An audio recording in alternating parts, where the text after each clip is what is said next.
Plateau.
Okay, ladies and gentlemen, once again, welcoming you on behalf of Idemen North Local Government. You know, they are this our chairman, this government, never seen anyone like this. Anything from one of the founding fathers of our great party, the greatest of them all, a Thomas's traditional ruler.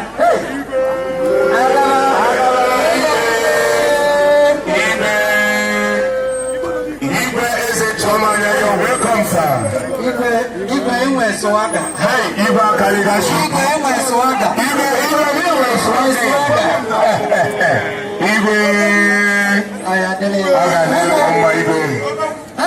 Hey. Igwe is a Chomanya, you're welcome, sir. Igwe logo.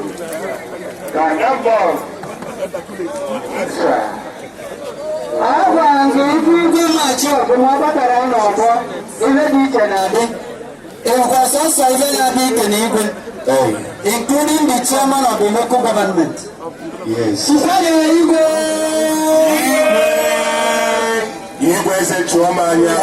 I'm happy that Odozimo didn't know Mokwani of Homa.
The image maker. You are here, you are. Okay. And here, the DPO, Idemili North Local Government, Ogidi. Ogidi, you're welcome, DPO.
The great mobilizer, no more Kenalogi. Asha, Hodaway, Gagay, when you are so Hodawabo, okay, boy, needing a Ricamo, in a money that I will minute. Hey, Hodagaloma, Hodaway, Asha, the mayor, nay, the minute I'm okay.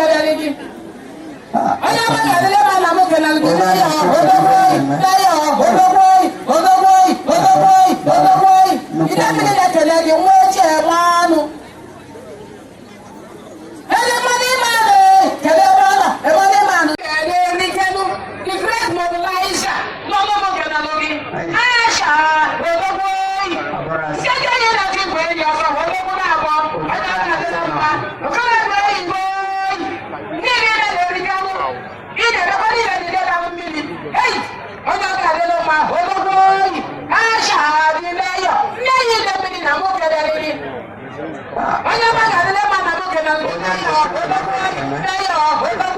Thank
you.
Ototo asina Bible ekwe. Ogili si bonini. Efifi asina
Igwe ala, igwe uke, eze a na-atụ anya n'ụlọ oji.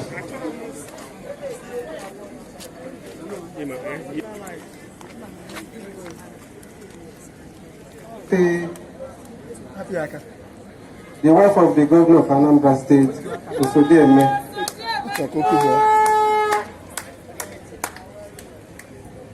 The Honorable Commissioner for Women Affairs, the Special Advisor to the Governor on Political Matters, Special Advisor to the Governor on Town Union, the wife of the National Chairman, the Ogilisi Igbo, ndị Igwe, ndị PGs n'ebe, ndị political appointees, member House of Assembly, Ifeanyi Chekwu. I want to recognize the presence of other political leaders here. Ndị Demili niile. APGA, APGA, ABGA, Oyo na Wane, Ebano, Kokoroko, Chiefo. Excellency, I want on behalf of myself, the entire good people of Idemili North, the entire staff and students, transition committee members of Idemili North, welcome you here today. For the normal activities you've been doing for the past 7 years. We want to thank you for remembering the people of Idemili North and what you've been doing for the less privileged people, the indigent people, and the widows. We want to recognize the fact that you've always done this every year, and this year is not an exception. Despite all the difficulties occasioned by COVID-19,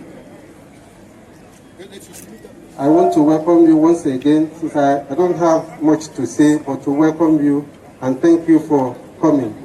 I forgot to recognize the presence of all the divisional police officers in Idemili North, that of Ogidi, Izowele, Ogidi, and the others. Thank you, Your Excellency, and you're welcome. I also welcome your entourage. Thank you, ma'am. Your Excellency, we have here before you the cake specially made by the people of Idemili North to congratulate you on your birthday that took place 2 days ago.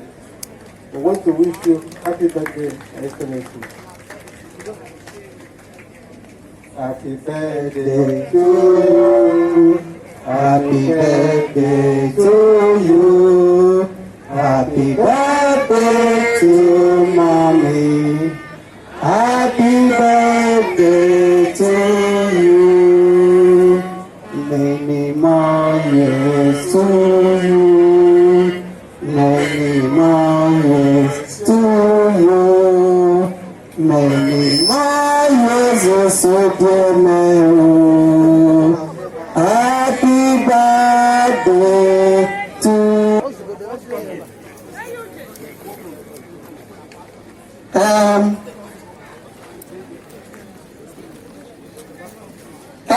Honorable Tony Wanwick, ably represented by the wife. Because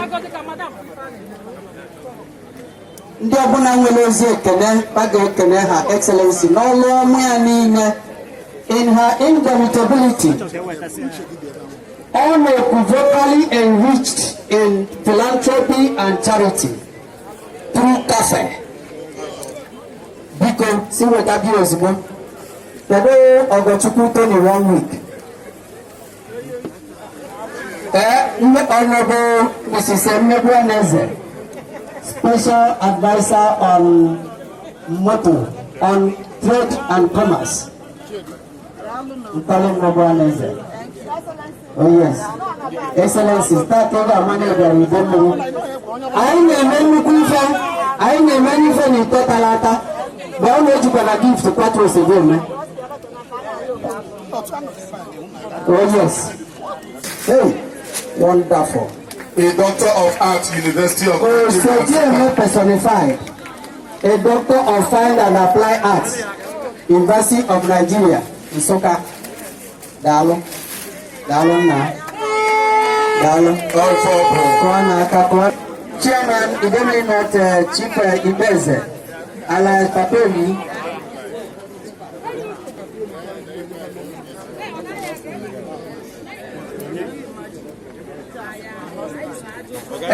Osman Bo, also Madam Bo, PG Bo, Dalano. Okay, I can.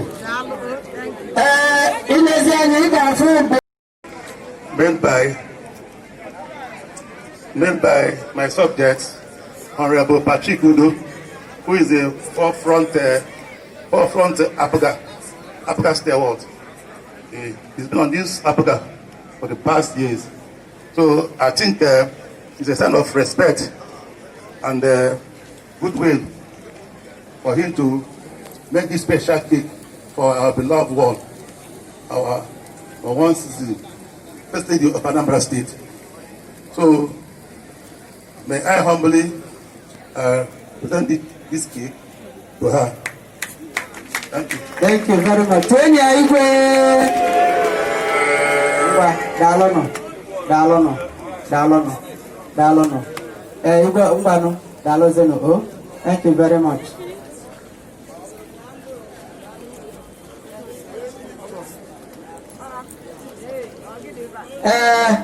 On behalf of all the political appointees, may I invite a versatile power political broker, Honorable Barrister Ifatu.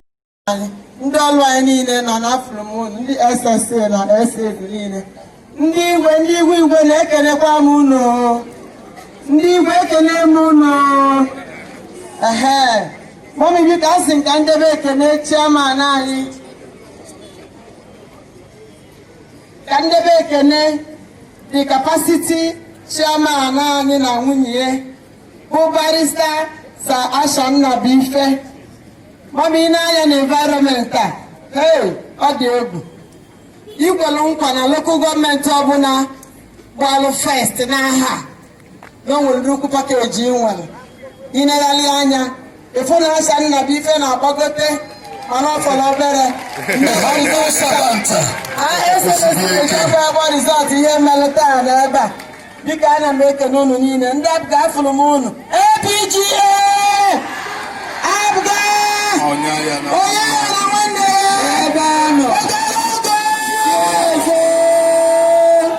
ọ kwesịrị ekene ka m nwere nwa ihe ọzọ biko Chukwu gọziere m unu niile n'aha Jizọs amen. Daalụkwanụ.